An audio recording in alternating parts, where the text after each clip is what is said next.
Hello, so welcome to our webinar today. It's great to see so many of you here. For those of you that have attended our previous webinars, welcome back. And for those of you who are joining us for the first time today, welcome to our webinar series. Really hope that you find what we're going to share with you today helpful and useful for you at this time. So our webinar series is called Coping Well During COVID. And we're really excited to be able to offer this series to you and hope it's of use. My name is Emily Gardner and I'm an accredited cognitive behavioural therapist. I work within the NHS in London, and I'm trained to deliver specialised therapy for adults with anxiety and depression. So yeah, welcome. Before we get started, I'd like to tell you a little bit about the question and answer function. So those of you who haven't joined us before know how to use it, because it can be a little bit confusing. I've struggled myself in the past. So if you click on the box with the question mark for the question and answer, and then click on the small box by the blue arrow, as we recommend that you remain anonymous. Enter your question or your response to one of our questions in this box, and then click on the arrow to send.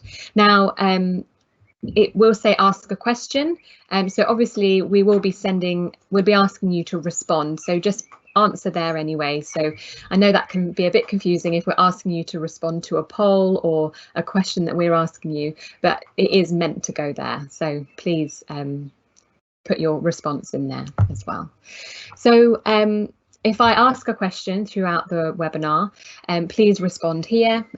If you respond to a poll, again, please respond here. Not everything you write will be published immediately because it needs to be approved by a moderator. So it may take a couple of minutes to appear. And we might not be able to respond to everything.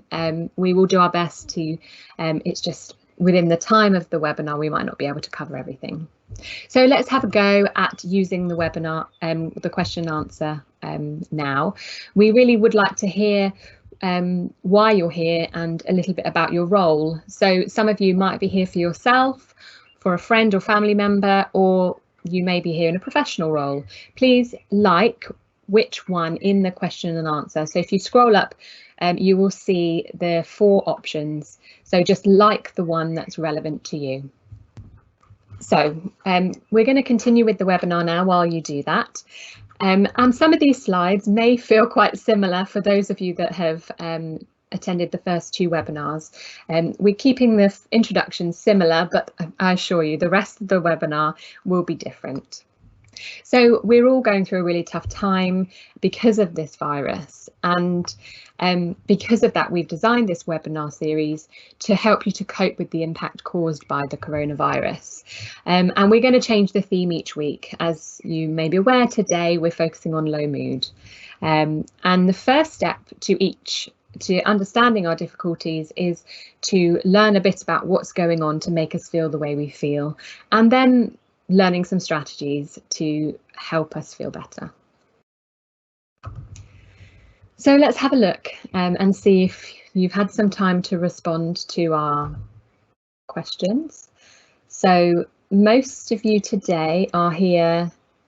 So we have quite a few of you here as a professional, a couple of you here for a family member who is struggling.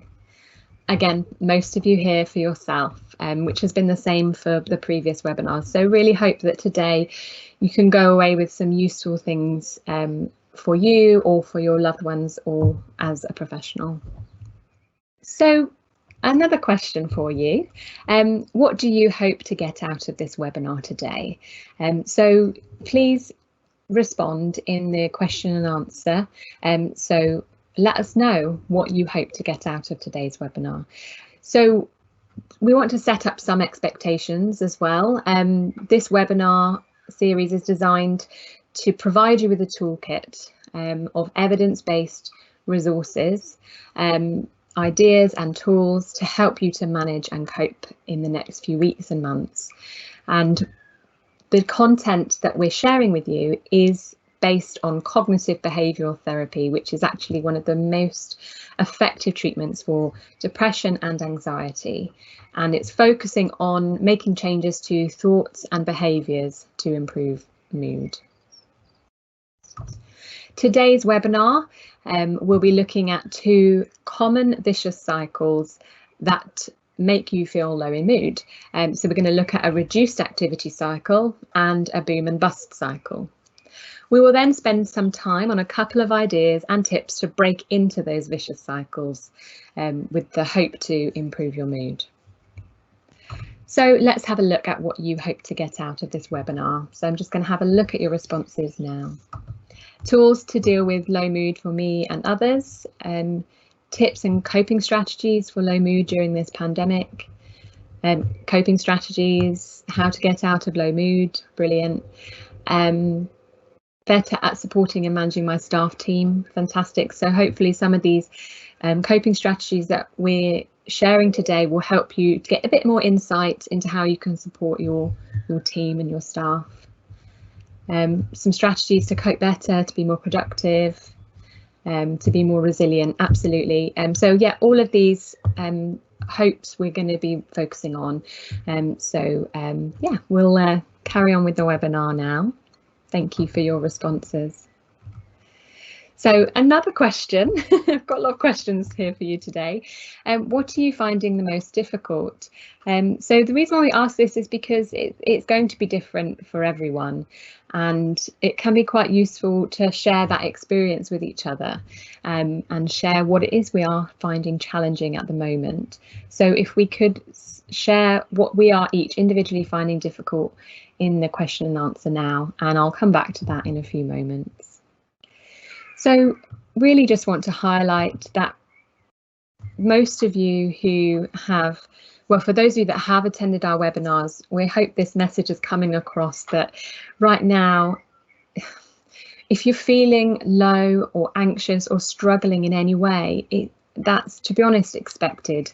And the roller coaster of emotions that you're probably feeling at the moment is normal. And in some ways it'd be strange if you weren't feeling a certain way about all of this, because it's a lot to deal with. A lot of change has been going on. And so really what I want you to know and really feel from us is that don't feel bad about feeling bad. You know, it's okay to not feel okay.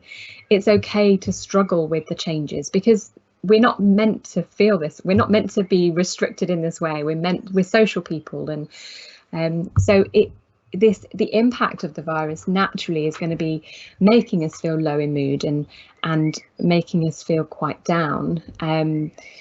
For instance, not being able to see our family and friends for months, you know, that's not normal. And so it's important that we acknowledge that, and that this is not a normal situation that we're finding ourselves in, and naturally we're going to feel low or frustrated, stressed, worried, or even angry.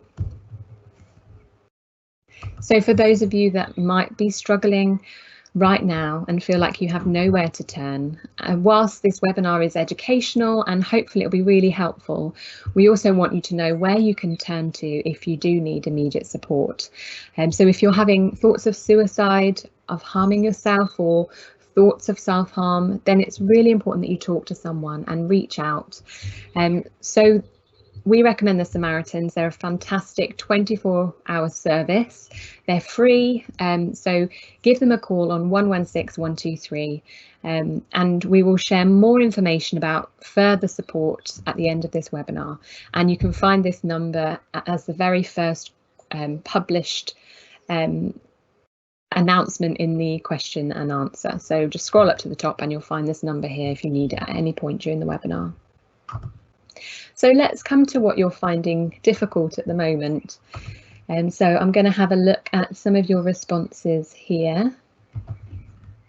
Being alone and having no friends, family to look forward to seeing, lack of social interaction, absolutely.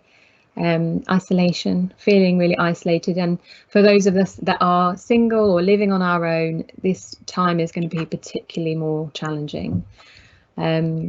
Looking strong for others in my household. So yeah, feeling like we had that responsibility to be strong, and when we're really not feeling that way at all, absolutely, it can feel really hard. Fear of getting the virus, absolutely. Overwhelming negative news and politics. Yeah, so there's a lot of negative news at the moment that we can feel really down about and sad about. Sustaining hope through a low mood. Yeah, that can be really hard when we feel this way. Thank you for sharing some of those things. It is a really difficult time, and some of you may have noticed that, you know, a lot of those resonate with you, as they have with me as well. So what can we do about the way that we feel? So obviously I've highlighted how normal and natural this reaction is to what we're going through. And so if you look at this slide here, we have the 5 areas model, which helps us to break down this cycle of low mood. And at the top of this, we have the life events box, which is basically the different situations or life events that we find ourselves in.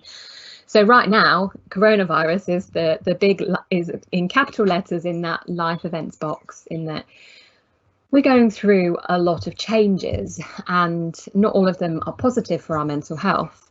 So naturally, that's going to have an impact on the type of thoughts that we have. And so when we're considering this, it's thinking about what's going through our mind, what's upsetting me, what did this mean about me, what do we think it means about us? And then what impact is that having on our body? So what do we notice about our body? What do I feel? Where did I feel it? And then what did I change? How did I change what I was doing because of how I felt? So what did I do? How did I respond?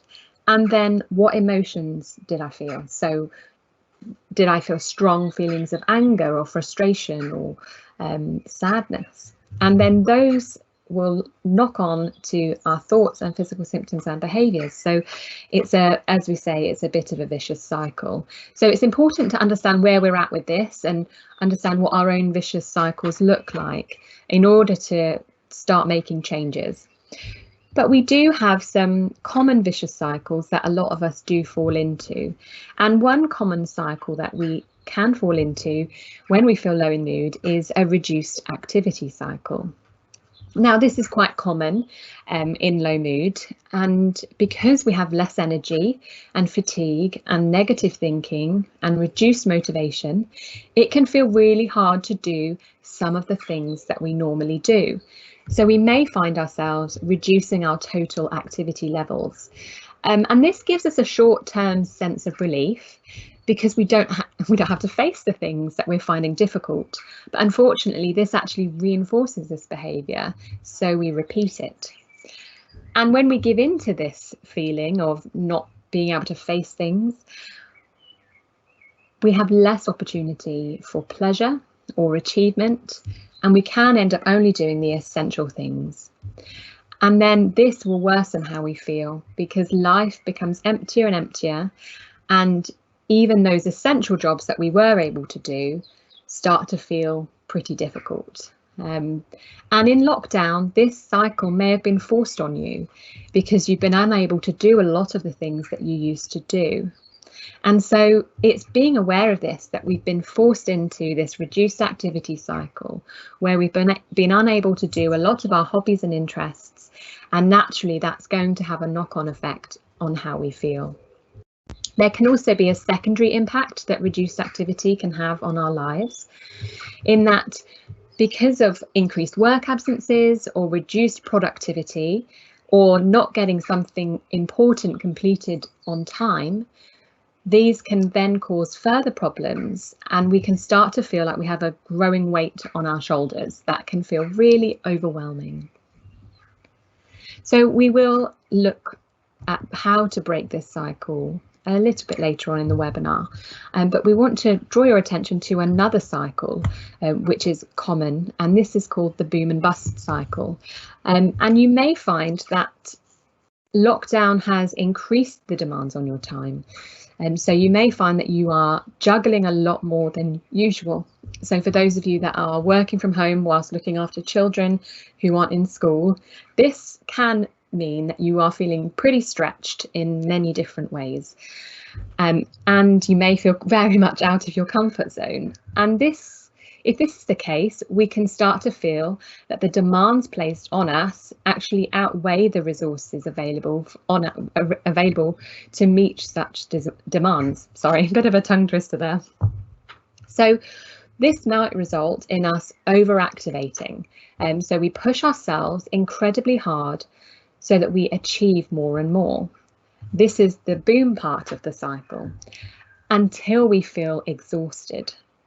And then once worn out, our mood and energy crashes, and then we can struggle to get going again. So we reduce our activity. And this is the bust part of the cycle. So we maybe avoid social activities or routine activities, or some of those essential things that we need to do. And this may make us feel guilty, and the pressures can start to build. So we might set ourselves high targets so that we can get back to normal as quickly as possible. But then when we don't meet those targets, we feel disappointed. Or if we do meet the targets, we just end up feeling exhausted, which then we're more likely to reduce our activity to recover. But essentially what's happening is we're deepening that low mood cycle. So we want to think about how we can break these vicious cycles. So when in a boom and bust cycle, our activity levels can start to look like the top diagram here. So our mood is up and down, up and down, up and down.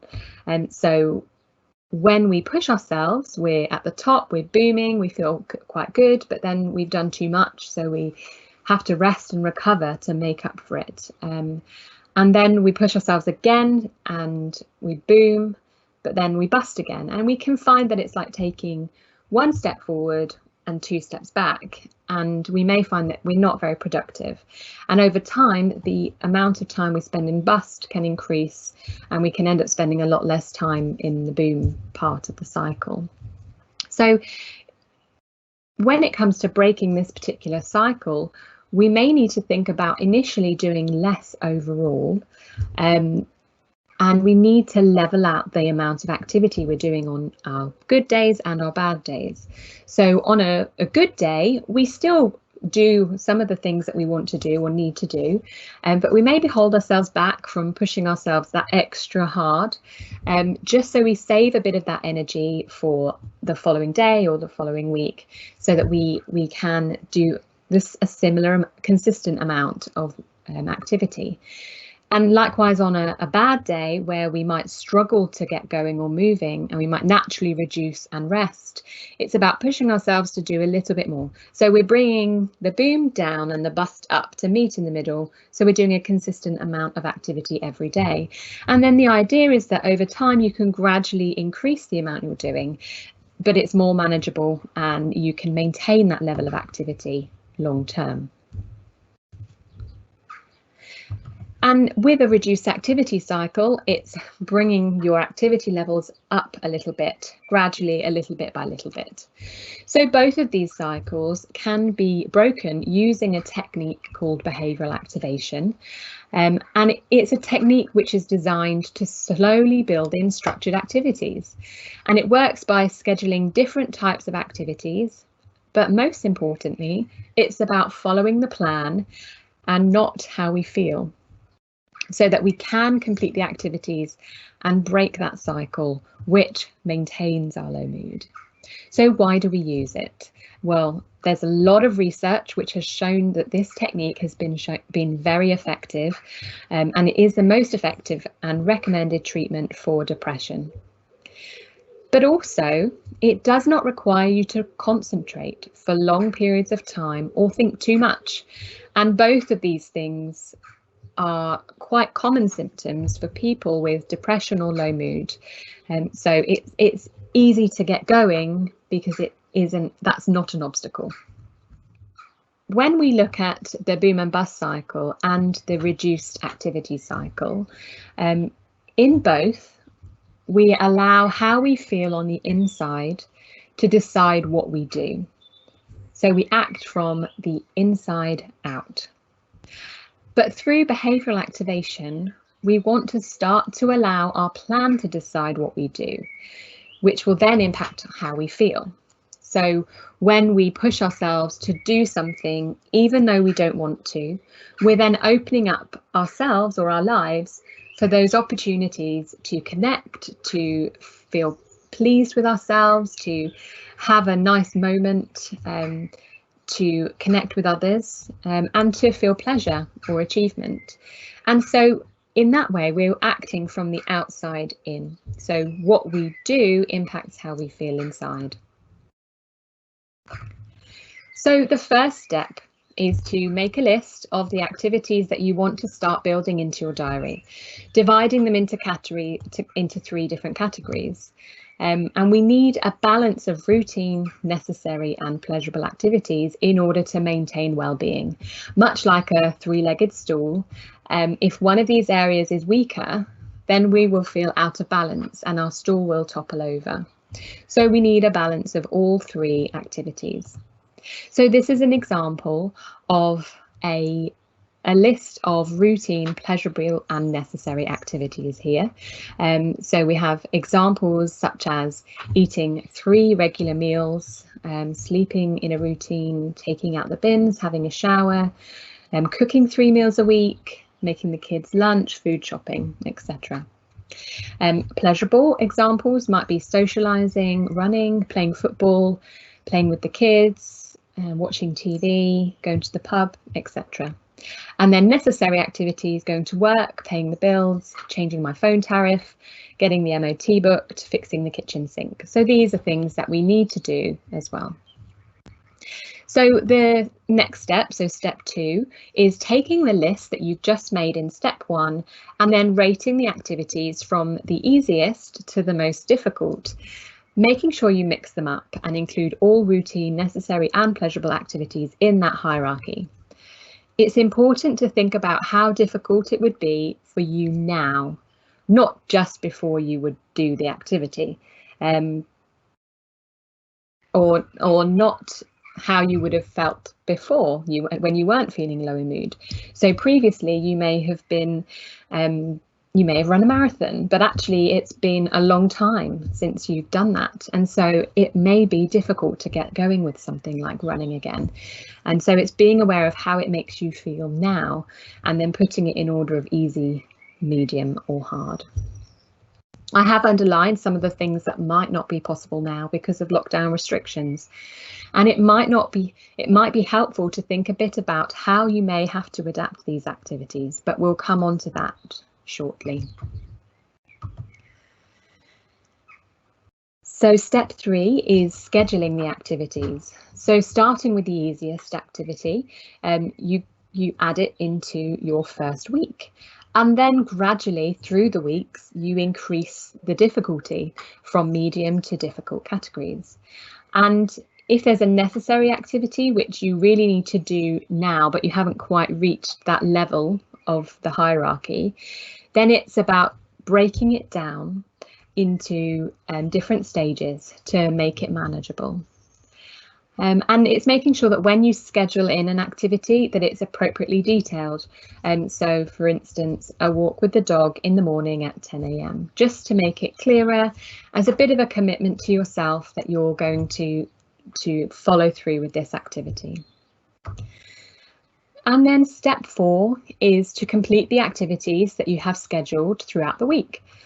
Remembering that this is a forward planning exercise. It's not a case of seeing how you feel in the morning and then planning your day accordingly. Otherwise, we'd end up doing our activities based on how we feel, and that can lead to further withdrawal from activities. So it's really important to plan ahead to get a balance of activity every day. So making sure that you're not doing too much on one day and not much on the others, or maybe it's the case of you're doing so much in the day that you're busting, so really burnt out in the evening, or maybe it's a case of you're overwhelmed in the week and then you're resting at the weekend to make up for it. So being aware of your own boom and bust cycle, it's about planning it accordingly and then sticking to the plan and not your mood. And then finally, step 5, which is really important, it's reviewing it. So identify the activities that you managed to do, and I guess give yourself a pat on the back for doing them, because some of these previously might have been really difficult to do. And then it's asking yourself, how did these activities impact my mood? And what other activities can I schedule in for the next week? However, it might be difficult and you might not have done everything that you planned. So it's being kind to yourself and not beating yourself up over it, and maybe considering how you might make those activities more achievable.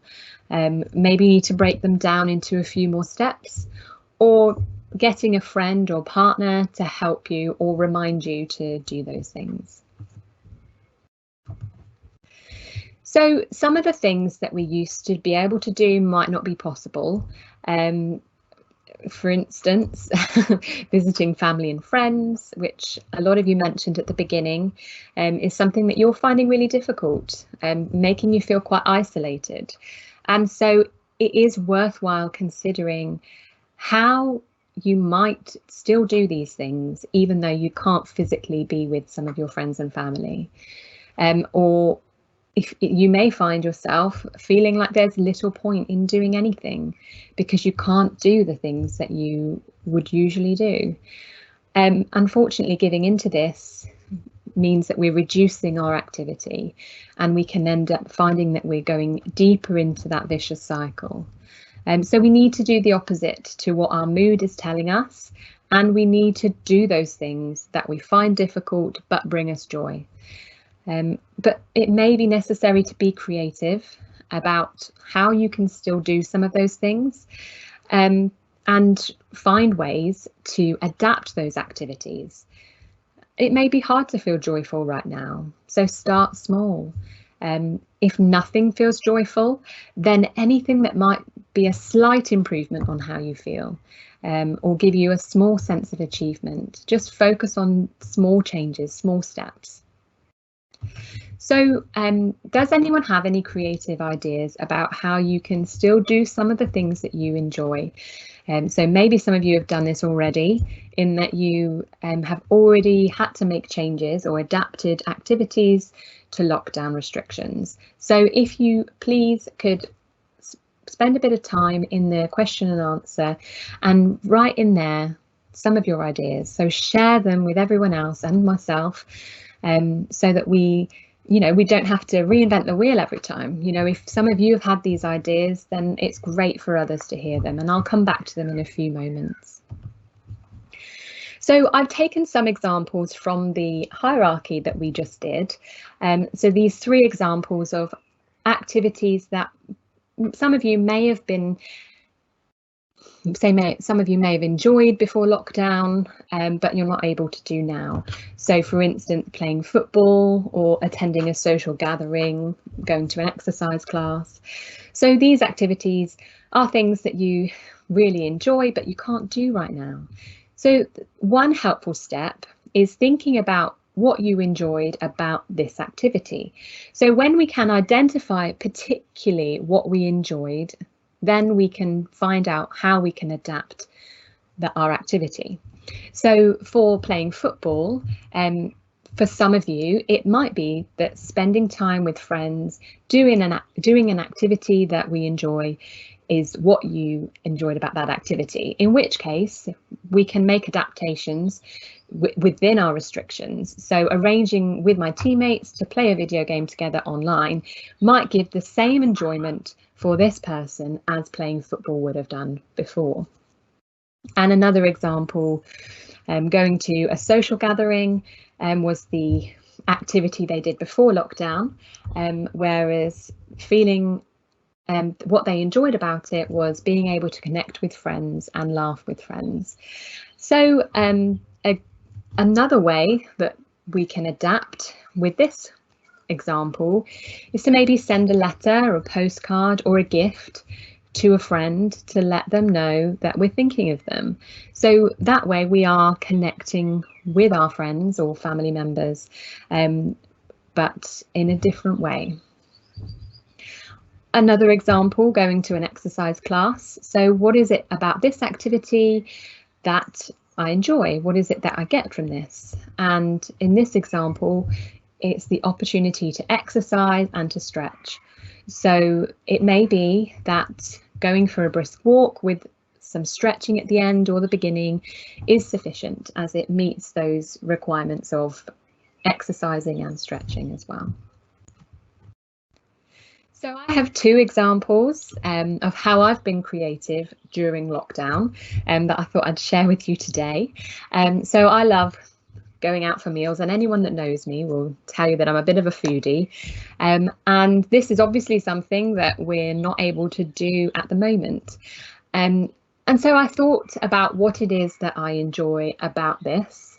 And the two things that I highlighted were spending quality time with my husband and trying new foods. And so we decided that in order to still get these benefits, but within lockdown, that we would cook a meal together once a week. So we arrange in advance what we want to cook so that we make sure we have all the ingredients ready, and we put our children down to bed early so that we have the time together to do this. So we try and pick something that we would ordinarily order in a restaurant. So picking something that we've never cooked before. So sometimes we feel a bit out of our comfort zone. We have to do a bit of research, and then we can prepare and make it together. And something that I've done on top of this is created a herb garden, because I really enjoy using fresh herbs in my cooking, but they can get a little bit expensive if you're buying them regularly. So I thought that actually making a herb garden on my windowsill was a really good way of being able to still use those herbs in my restaurant style meals.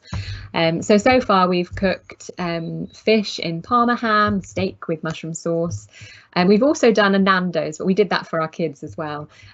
So yeah, making there's loads of sauces and marinades in local supermarkets that can help with this as well. And we are planning on making sushi this weekend as well. It's something I haven't had in such a long time. So yeah, I'm looking forward to that. It can be so easy to feel discouraged when we can't do the things that we want to do, and we can see obstacles rather than opportunities. So I suppose naturally my default in the past has been going out for a meal where possible, but actually lockdown's actually opened up a new opportunity that maybe will continue because it's been really enjoyable. And then another example, prior to lockdown, I used to enjoy attending yoga, but as this isn't possible now, I thought about how I can adapt to the limitations of lockdown, and I kind of thought about what I enjoyed about going to an exercise class, and found that, you know, something a really good thing about signing up to an exercise class is that it makes you go. If you paid for it or if you've signed up, it ensures that you actually follow through. And then the other thing was that opportunity to connect with friends or other people at the class. And so I thought about what I could still do that would still kind of meet this these benefits. So I arranged to meet up with a friend for a social distancing walk. So we stayed the right distance apart from each other, but we walked together, and we walked fast enough that my heart was racing and that I built up a sweat, but we could still talk. And so we were able to connect and open up to each other, which was really enjoyable. And I was actually really surprised by how much I enjoyed this. And the views were beautiful too. And I even noticed the next day that I'd worked muscles that I hadn't worked in a while. So I learnt to never underestimate walking again, because it actually gave me so many benefits that I'd previously dismissed. So please don't underestimate walking. So let's have a look at some of your ideas. So I'm just going to have a look at what you've shared. Socialising via Zoom. So for those of you that have attended our Managing Wellbeing webinar, this was one of the examples I shared. I played board games with some family members, or pub quizzes over Zoom as well. So there's so many things we can do over Zoom, which can really help us to connect. joined an online singing workshop at lunchtimes. Brilliant. So being able to still engage in our hobbies or our passions or our talents with other people is fantastic. Online video games with friends, brilliant. Video calls with family and friends, Zoom meetings, join different online groups and activities, also yoga and relaxation online classes, absolutely. So there are so many fantastic resources available online, on YouTube, on Facebook, on Instagram, on all of the social networking sites. People are really trying to make I guess everyday classes accessible online, which is fantastic. I even my daughter and I we attended some phonics classes online as well, which she loved. So yeah, there's so much available. Let's have a look. Watching ballet and theatre, that is being streamed from the National Theatre, etc., at the same time as family and friends, and then video calling after to discuss. Brilliant. So get it almost like you're there together, so you can then discuss it afterwards. Spend the time I normally commute to paint, draw, write instead. What a brilliant use of time. That's a great idea. I'm going to use that myself, because obviously before we had to commute, and now we've gained this extra time where we're no longer commuting. So brilliant use of that. Getting old family recipes and creating them with my partner, sharing pics with my parents and grandparents. Oh, I love that one. That's great. I'm a foodie, so of course I'll love that one. But fantastic. We're connecting with our family, with our parents and grandparents, and we're also learning from them and getting to enjoy lovely food too. I like to go and see exhibitions. Now I see a lot of art videos or exhibitions posted online by various museums. Brilliant. Walks, yoga at home, virtual tea breaks on Zoom with colleagues. That's a great one. It can feel really difficult when we're not able to connect in the same way with our work colleagues. You know, we don't have the same walk down the corridor to the meeting room. So yeah, we can definitely miss out on that connection that previously we would have taken for granted. Baking cakes with my children, painting and trying yoga. Lovely. Some really great ideas, and I'd love to continue going through them all. So maybe if you have a look at each other's responses, and some of them that I've not been able to go through, and like the ones that you would like to give a go. But thank you for sharing your ideas with us. So the next thing that we recommend when you're starting to build a schedule is to find your routine. And it may be that you need a new routine because your life has completely changed. You may be working from home and juggling that with looking after children. And that can be a challenge in and of itself. And a couple of you in previous webinars have raised this as a challenge, in that you are struggling with that. And so it's about thinking about what can that routine look like and how can that work.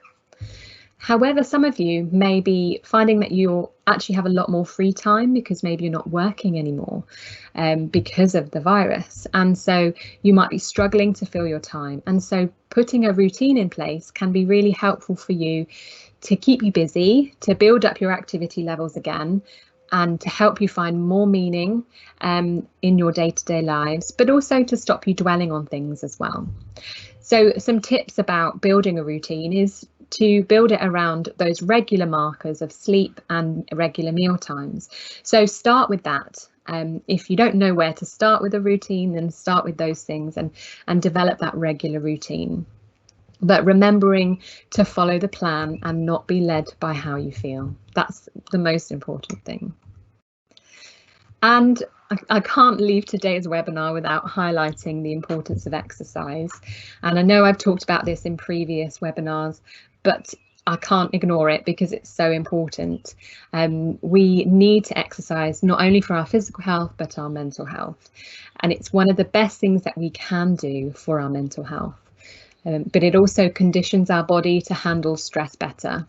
It increases the amount of serotonin that our body produces. And it has been found to be just as effective as medication for improving mood. So, I mean, if that's not a good enough reason, I don't know what else is. But it doesn't mean that you have to go to a gym or become a real fitness fanatic, as I said earlier in the webinar, just going for a walk is enough. Again, as long as your heart is racing and you're building up a bit of a sweat, but not too much, and you can still talk, then that's sufficient, and it can have fantastic impact on you. And my last tip with exercise is, if you can't get going and motivation at this time can feel really difficult, then try the 5-minute rule and just make yourself do the thing that you'd planned for 5 minutes. So if it's really hard to do it, then just do it for 5 minutes and then review and see how you get on. If you're finding that actually now you're out the door, you've got going, you're fine and you can continue, then review it again in another 5 minutes. But if you're really struggling and you're physically not feeling up to it, then you can give yourself permission to stop. So,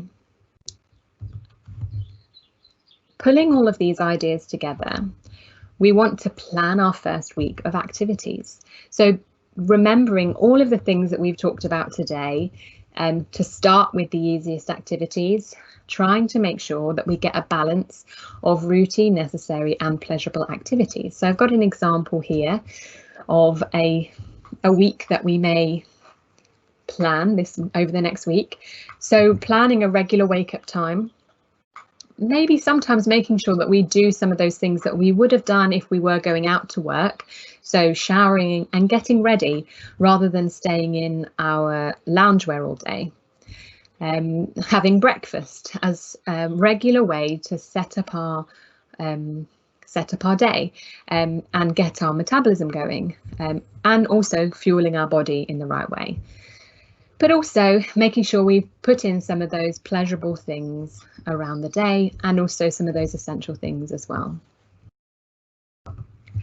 So bringing it all together, these are our main take-home messages for today's webinar. So it's working out whether or not you are in a reduced activity cycle, or maybe consider whether you're in a boom and bust cycle. And then it's thinking about acting from the outside in rather than the inside out. To schedule a balance of activities with a mixture of routine, necessary and pleasurable activities. Making sure that you're creative in finding ways of doing the things that you used to do that make you happy. And exercise, because it is just as effective as medication for improving mood. So to finish, we'd like to do a poll. Now this poll is about you committing to one of these ideas that you're going to action over the next week. So we have 4 ideas: act from the outside in, schedule a balance of activities, be creative in finding joy, and keep active. So please select the option from the question and answer and like A, B, C or D, and the one you're choosing is the one that you're committing to do over the next week. So if you do that now, that would be really helpful. Thank you. So on the next slide, we can see a blank vicious cycle. So this is for you to have a go at your in your own time, and just to work out your own cycles using the prompts at the bottom to help you fill out those boxes. So this is in the slide pack that you can find on the same website where you registered, or it'll come out in the email that you'll receive after the webinar today. So coming up, we have another webinar, which is managing sleep. So this is the final webinar for our initial launch.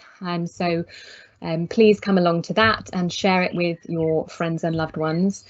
We will be starting the webinar series again next Tuesday. So we'll be starting back at the beginning with the idea of that we'll invite more people to come. So please invite your friends and families to come along. We will be changing examples and different parts of the webinar, so it will feel different. So if you did want to come along, then you're welcome to, or you can just watch them on the same link that you're going to receive in the email that you receive afterwards. And getting more help and information. So there is a lot more resources available. There are services out there that can support you. So if you feel like you need more support, then please follow this link in this pack, which will take you to your local IAP service. And IAP services are free NHS services, and they offer treatment for adults over the telephone or face-to-face but online at the moment, to help with sleep or anxiety, depression and other difficulties as well. So use that if you need to. And also highlighting that if you do need further information about urgent support, then please use some of these organisations, so the Samaritans or Shout, or use this NHS link to take you to some guidance about where you can seek support at this time. And some more links for you if you do want more information.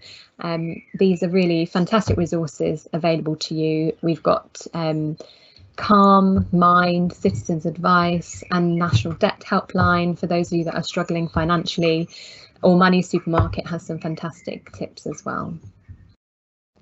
And finally, we would really value some feedback, as we have done our initial, well, we're nearly at the end of our initial launch for these webinars. So your feedback will help us make changes and develop them, hopefully so that they're better, so that they people can engage more with them. And so whatever feedback you have, whether it's positive or negative, we really value it. So we're going to put this link at the bottom of the webinar before we finish. So please spend some time. It literally will only take you a minute or so of your time. So please fill that out and we will use that feedback. So thank you. For those of you that have already done that, this webinar today is obviously a bit different. So please give us feedback based on this specific webinar. And that is all for the webinar today. I'm going to have a look at the poll now. And then we're going to do some question and answer. So while I'm doing the poll, maybe have a think about some of the questions that this webinar has raised, and then we'll spend a bit of time answering your questions. So let's have a look at your poll responses, what you're going to commit to do over the next week. So we've had quite a number of you committing to act from the outside in and schedule a balance of activities. So those two are the main two that have been liked today. And I guess that's probably because they're quite new ideas, whereas the other two were had carried over from our first webinar. So maybe that's why. It's interesting to know. So yes, then there's the link to the survey. So for those of you that would like to, please follow that link there and spend a bit of time answering the survey, as it will really help us. So now let's have a look at some of your questions. So we have one question on how do I find more information on outside in, so the outside in approach. Okay, so I suppose specifically for that, in terms of terminology, I would recommend, there is a website called CCI, which has some fantastic kind of self-help resources on kind of encouraging you and helping you to work from the outside in. So you can have a look at that. But essentially it is a practice. It takes time to learn how to act from the outside in.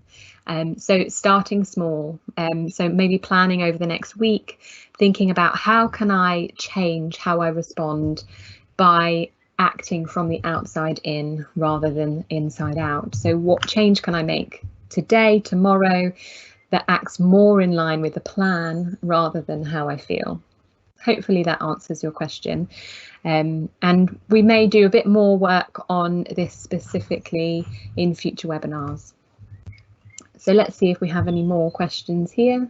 Oh, thank you, Ruth. Ruth has highlighted the CCI website that I raised here, so that will help you find some more information on outside in approach. So I have a couple more questions here. So I'm struggling to look after my children on top of working. How can I make time for myself as well? So a lot of you may be feeling this way, in that it is a struggle. You know, it's probably impossible, to be honest, to do both to the best of your ability.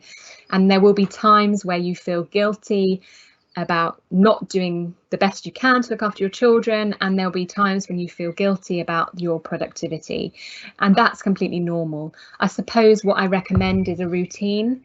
It's thinking about scheduling in both aspects and trying to manage it in the best way that you can, and then I suppose acknowledging that you're not going to be able to work full-time and look after your children full-time, and getting support within your household where possible to support you with that. So or even with family and friends who are remote. So one of the ideas my husband and I were talking about just literally yesterday was asking our in-laws to Zoom call one of our daughters and to teach her a lesson over Zoom. So obviously, or Skype or FaceTime or WhatsApp or whatever method would work for you. So obviously that entertains that can entertain your child for a while you're able to get some work done. But making a schedule is the most important thing to begin with, and stick to it, and also when you have that block of time where you're meant to work, don't try and look after your children at the same time, and vice versa, because obviously you're not going to be able to focus and concentrate if you're doing two things at once. So that's all I have to say on that at the moment. Let's see if there are any more questions. Okay, ways to motivate myself when a lot of my usual coping strategies, family, gym, etc. aren't accessible. Absolutely. Now this one, I think we can underestimate how hard it is to get going when we are struggling with low motivation. And so motivation is a muscle. So the more we do, the more we want to do. So and it's the saying, the less we do, the less we want to do. So it's easy to say, well, I can't do that, so there's nothing else I can do. What's the point? And that's quite a normal response. I've done that many times myself. But it's important to think about what it is that you enjoyed, those coping strategies that aren't accessible to you right now, and think about how you can still do them, but in a different way. Because if they were your coping strategies and they help you feel better and manage, then it's really important that you find ways to do that, and find ways to maybe adapt those things to your restrictions and limitations right now. So using the example in the slide, the asking yourself that question, and let me just go back to it. It's slide 29 for those of you that have the slides, and it's asking yourself what I enjoyed about this activity. So it's helping you to adapt it and make that change so you still get those same benefits. So you may not be able to go to the gym or see your family and friends right now, but think about how you can still get those benefits to help you feel better at coping in that way. So another one, dealing with living with a partner when both of you have low mood. And I suppose this is tricky because obviously when you have low mood, you want to lean on and rely on a loved one. But if both of you are struggling, I suppose it's about working together to support each other. So maybe inviting your partner to read your slides, or we are going to be sending around the link to watch this webinar again. So if they haven't seen it, maybe sharing it with them and say, look, this is what I'm struggling with low mood, and I'm using this to help me, and I'm going to create this schedule, and I'm going to start doing all of these things, and I'd really like your help and support with that. And maybe they will think, okay, maybe I can use this as well. and then plan your week together and think about how you can support each other in breaking that vicious cycle, and hopefully together you can both improve your mood. And then we probably have time for one more question. Actually, I don't think we have any more, so that's good. We're out of time anyway. So hopefully those responses have been helpful for you, and thank you for asking those questions. As I said, we do have one more webinar coming up on Thursday, which will be managing sleep. So please come along and let your friends and family know that we have this webinar. And then, as I said, we're going to be starting our series of webinars again next Tuesday, and we'll be taking into account some of your feedback as well. And Ruth has highlighted here that there is some great advice about behavioural activation here that might be really helpful for you. So some more detail essentially on what we've been talking about. So please use that link on the CCI website to support you to make these changes. But that's all from us. Have a lovely week, and we'll see those of you who are coming on Thursday for the sleep workshop then. Take care. Bye.